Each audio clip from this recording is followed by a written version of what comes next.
স্বামীর কবরের পাশে 2 সন্তান নিয়ে আহাজারি করছেন আশ্রয়হীন স্ত্রী।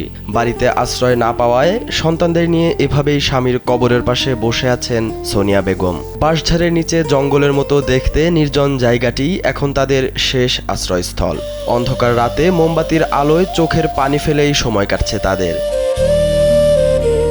সম্প্রতি তার স্বামী সুজন মাহমুদ মৃত্যুবরণ করেন। এরপর থেকেই বাড়িতে জায়গা হয়নি তার। 9 বছর বয়সী অবুঝ কন্যা সন্তান এবং 18 মাসের দুগ্ধ শিশুকে নিয়ে থাকছেন স্বামীর কবরের পাশে। 19 দিন হয়ে গেছে, আমার কোনো থাকার জায়গা নেই, আমার কোনো খাবার নেই। আর এই যে আমি আজকে 19 দিন হয়েছে, আমার কেউ কোনো খোঁজ খবর নেই। 19 দিন আগে স্বামী মারা যাওয়ার পর 2 সন্তানকে নিয়ে প্রতিবেশীদের আশ্রয়ে ছিলেন। তবে আইনি জটিলতার ভয়ে শেষ পর্যন্ত সেই আশ্রয়ও ছেড়ে দিতে হয় তাকে। কোথাও মাথা গোজার ঠাঁই না পেয়ে স্বামীর কবরের পাশে আশ্রয় নিয়েছেন তিনি। 19 দিন আমি অন্য মানুষের বাড়িতে ছিলাম, মানুষের বাসায় ছিলাম আমি। তারাও তো মামলা খেয়েছে, তাদেরও অনেক হয়রানি। দাদার বাড়িতে আশ্রয় না পেয়ে মায়ের সাথে যেখানে জায়গা হচ্ছে সেখানেই থাকছে 9 বছর বয়সী ছোঁয়া। ভাঙা কণ্ঠ আর অবাক দৃষ্টিতে এই অবুঝ শিশু বললেন, কোথাও জায়গা না পেয়ে বাবার কবরের পাশে থাকছেন। থাকতেও দিচ্ছে না, তাই আজকে সারাদিন ধরে বাবার কবরের পাশে রয়েছে। আর কতদিন মানুষের পাশে থাকা যায়,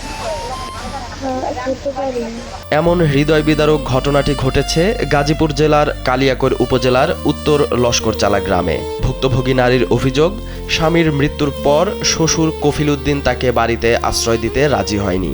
এমনকি স্বামীর দাফনের সময়ও ঘটনাস্থল ত্যাগ করে চলে যায় শ্বশুর। এ ঘটনায় স্থানীয়রা বলছেন, পারিবারিক বিরোধ থাকলেও ছেলের লাশ ফেলে চলে যাওয়া অমানবিক। একই সাথে নাতি নাতনিকে তাদের প্রাপ্য বুঝিয়ে না দেওয়ার ঘটনায়ও ক্ষুব্ধ এলাকাবাসী।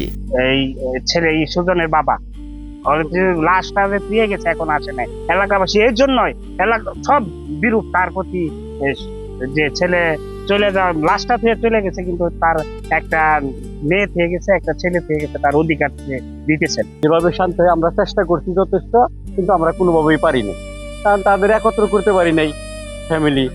আর যিনি গার্জেন উনি আজ পর্যন্ত আসেই নাই বাসায়, আমরা কার সাথে আলোচনা করব?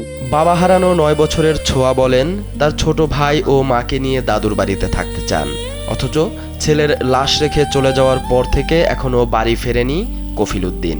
এ ঘটনাকে মানবিক অধপতন হিসেবেই দেখছেন স্থানীয়রা। সালাউদ্দিন সাজু, কালবেলা।